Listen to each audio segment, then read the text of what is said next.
To the young, old, and everything in between, it's never too late. Part 1, Chapter 1.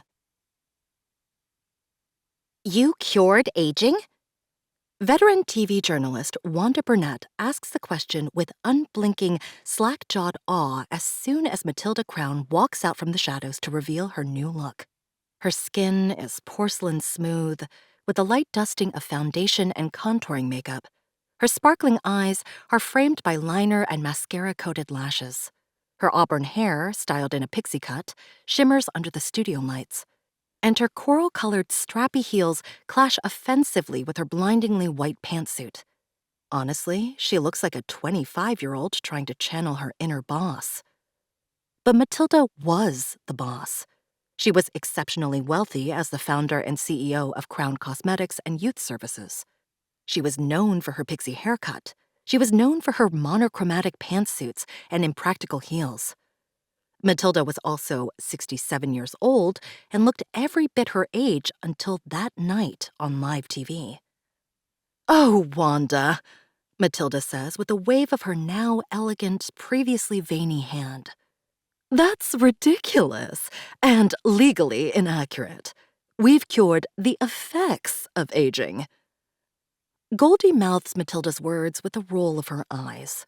This might be the fourth time the interview has played while she's been in the executive suite waiting room of Crown Cosmetics.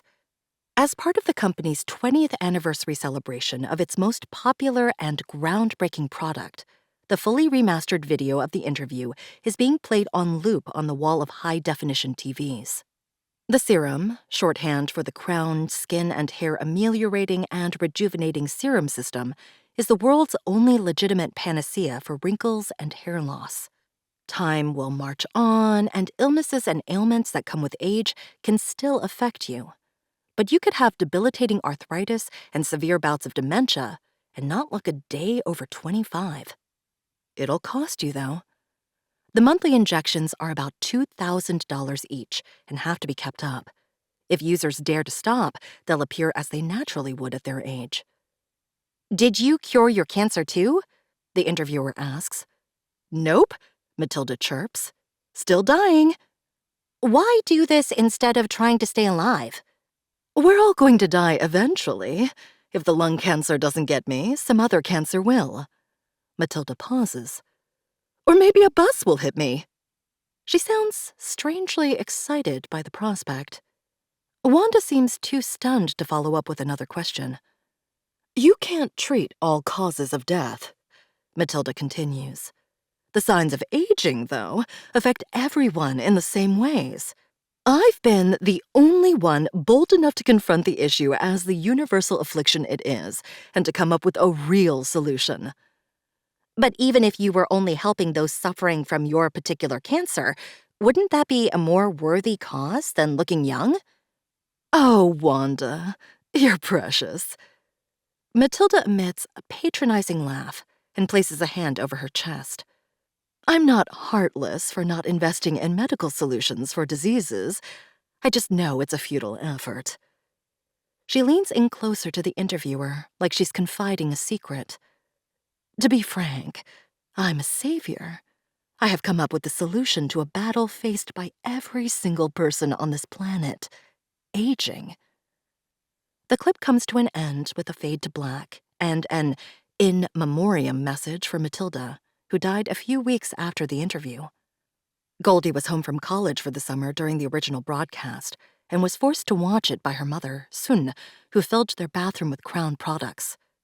"This is ridiculous," Goldie said. "Spending billions to get rid of some wrinkles? It's a waste." "You're 20, her mother said. "Of course you say that now. Wait till you old." Goldie will never admit this to her, but her mother was right. The older she gets, the better she can understand Matilda's cold logic. If you can't cure death, why not confront something else that everyone faces? Why not make the world young? Well, not the world. Again, the stuff's expensive. Only the wealthy have had the option of staying young for a lifetime. Age discrimination and youth bias are normal schools of thought. Self-worth is intrinsically tied to a youthful appearance, and no matter how good Goldie might look for her age, she can't pull off 25. Society has no time to waste on her. Society and romantic partners. Goldie hasn't had a significant relationship in her entire life, until recently. But she can't think about him right now. She cried enough over the weekend. Damn you, Teo Estrada. Miss Hayes? The receptionist calls out. Miss Crown will see you now. For a second, Goldie's confused and thinks the person is referring to Matilda, who is still very dead. The clip somehow distracted the Daily Liberty press reporter from her entire reason for being at Crown's headquarters. An exclusive interview with the current CEO, Matilda's daughter, Sarah. As she gets up, Goldie does a quick comb of her long hair with her fingers, then screws her feet into her heels to make sure she's stable enough to stride across the slick floor toward the wooden doors. Inside, she finds a vast space with a great view, an expected sight for a CEO's office. But the vibe is more akin to a homey loft apartment. The meeting space is styled like a living room.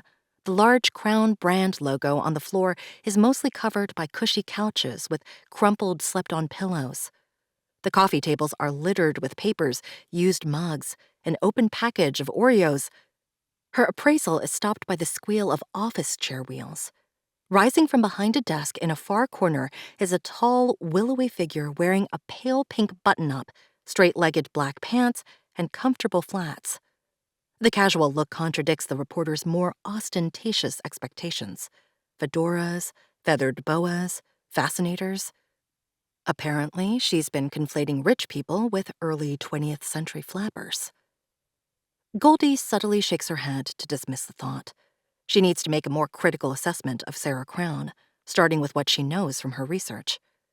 While her mother was known as an innovator, Sarah set herself apart by becoming a logistician with a conscience, ensuring the company was both profitable and charitable.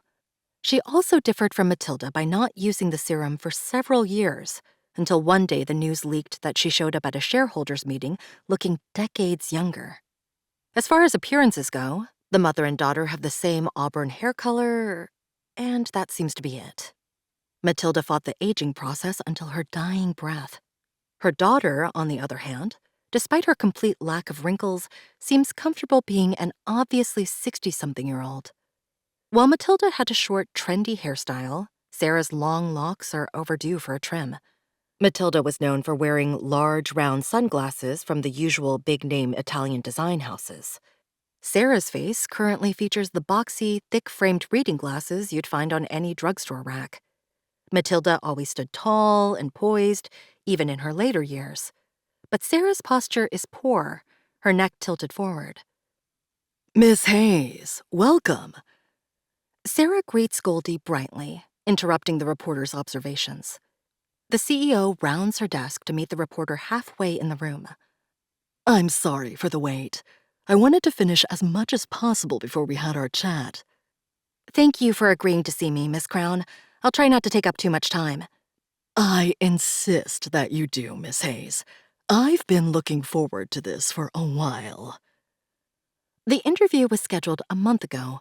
In the meantime, the reporter's been researching and interviewing serum users. Sarah motions for Goldie to follow her to a couch. Once they're both seated and the reporter has her laptop on the nearest coffee table, Goldie fires off her first question. In regard to your anticipation for our meeting, can I ask why? Yes, you can ask why. You can also ask when, what, and even how. Where might be boring, though. Spoilers, but pretty much anything to do with the serum happened in this building. My mother never took her work home. That's great, Goldie says, because having a willing interview subject is, of course, ideal. But what's happening here? An interview? Goldie's unamused by the flippant attitude and isn't afraid to show it, since being a newspaper journalist in the 21st century requires a thick skin. She's spent years working nights on the crime desk and thousands of hours at boring city council meetings. She's been spit on for an op-ed she didn't even write. and had her rear fender dented courtesy of the wife of a dirtbag former judge whom she exposed for taking bribes. So yeah, she's got this. Why have you asked specifically for me and my newspaper to interview you exclusively? For the 20th anniversary of the serum, a TV interview with a big network seems more appropriate. I don't want this to be about me, Sarah says, brow furrowing. Being trans already made me stand out, and after the intense coverage of my transition, I vowed never again to let those media vultures into my life. She snags a water bottle from the table and takes a swig like there's something stronger in it. This is about the serum, how it's affected people, whether for better or worse, or a bit of both. It's surprising you'd allow the possibility of negative effects from the serum. I'm not oblivious to how the serum can upend lives. In fact, I was one of the first people to experience it. My mother hid herself from me for 3 months and let me think it had to do with her cancer treatments and not wanting to show how sick she was. Instead, she stopped treatments, pumped herself full of the serum, and set the product's launch campaign in motion. I was her only child, her only family member who didn't give a shit about her money. But she didn't have time to waste on me. She couldn't die without making the serum a reality. I'll admit that it sounds shallow of her, Goldie concedes. But she did leave you her entire company and wealth. That had to be her way of showing her love. Money isn't everything. Goldie can't help scoffing. Trust me, I know how ridiculous that sounds coming from someone with my net worth, Sarah admits. But I didn't want love via money. I wanted my mom. Goldie's relationship with her mother has suffered too because of money, the lack of, that is. After her American father left them when Goldie was barely out of diapers, Sun struggled financially as a Korean immigrant with basic English and no higher education. The reporter shoves the thought aside. Her past and present have no place here. And yet... Why do an interview with me? Goldie asks again. There's something specific that got her through all those wooden doors. She can sense it. Are you some kind of fan? Not really. Goldie scrunches her face, her ego surprisingly taking a hit. Don't get me wrong.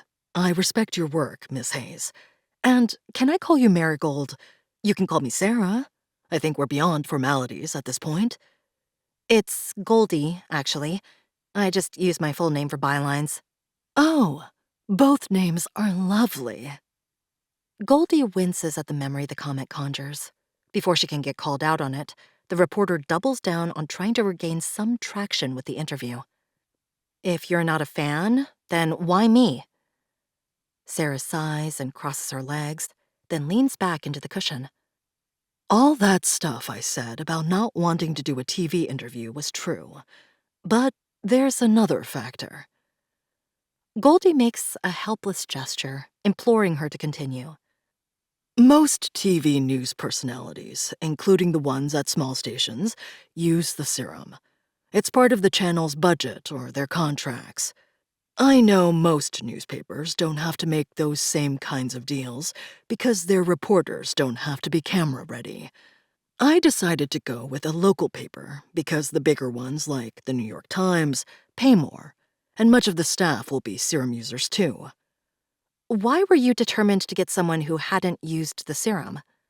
If a serum user interviewed me, the person would be, right from the get-go, biased in favor of it. They'd probably try to bargain for some free doses, too. When I background-checked the bylines in your paper, your many years with the newspaper and impressive work made you the obvious choice. Goldie feels her cheeks heat. Several of my colleagues would have done great work, too. Don't diminish your worth like that. What? Goldie wheels back. Acknowledging other people's talents doesn't mean I'm putting down my own. I explained why I chose you, and you don't believe me for some reason. Now, is that because you have genuine suspicions that what I said wasn't true? Or are you letting some non-journalistic insecurities show? It's both, Goldie says with the slam of her laptop lid. You're right, Sarah. I'm too insecure to ever claim to be the best at anything, even a job I've dedicated my whole adult life to. But I have enough confidence to trust my instincts, which are telling me that this situation is trouble. She gets up from the couch. I'm sorry to have wasted your time and mine. Goldie, think about what you're risking by walking away. You already know there's something more happening here. You admit it. The reporter wants to jump on the couch while repeating the words, throwing in an "I knew it," just for the hell of it. Instead, she settles for pointing the typical accusatory finger at her. Guilty. Sarah raises her hands in surrender. There's a big secret. With her suspicions confirmed, Goldie reassesses the situation. How big? Revolutionary, Sarah says with exaggerated flourish. Goldie can fathom only one thing that could one-up Sarah's mother's innovation. Holy crap! Did you cure death? What? No! Then I'm not interested. Goldie reaches for her purse. It's a power play and total bluff. There's no way she's leaving now. Come on, Goldie. You'd really be willing to give up on the scoop of a lifetime? Yes, because you still won't be upfront about everything. Sarah huffs. I'll admit that on paper, you seem like the right person to handle this story. But I would like to know more about you before I do my big reveal. It would help me to trust you with it. Goldie shakes her head. Whatever you tell me would go into the story and be published for the general public. Sarah half shrugs. When you hear what it is, you might not want to share it. But I'll leave that for you to decide. Let me get this straight, Goldie says, holding up a hand against any possible interruption. In order to get this interview with you and learn this big secret, which I may or may not want to include, I have to allow you to interview me first? A story for a story. Goldie takes her time to consider the CEO's proposal. This interview is unquestionably a big opportunity for her professionally. But after what happened Friday night, hell, the past few weeks, maybe she needs to look at what it could do for her personally, too. Because she's got a lot to get off her chest. Goldie flops back down onto the couch. Sarah grins victoriously. Scanning their surroundings for inspiration on where to start, Goldie's gaze catches on an old poster advertising the serum with a butterfly emerging from its chrysalis. That ad was used in the Intro to Advertising course I had to take in journalism school. The topic was how to use symbolism. Sarah seems to be surprised by the poster's existence. It's probably one of those things a person has had around for so long that it's gone unnoticed. At first, the butterfly doesn't seem to fit the product. Goldie continues. The serum makes a person look like they used to, or maintains their youthful appearance. It doesn't completely change them. Right, Sarah nods. Instead, the butterfly represents what the serum can do for the users. It's a new beginning. Great marketing, Goldie admits. New beginnings get rarer as the years go by, and people can get desperate to experience them, doing whatever they can to make them happen, no matter the costs. I didn't get that sentiment most of my life. I was afraid of the new, trusted the familiar, always played things safe. Did something change? Yeah. Goldie gives Sarah a sad smile. I turned 40.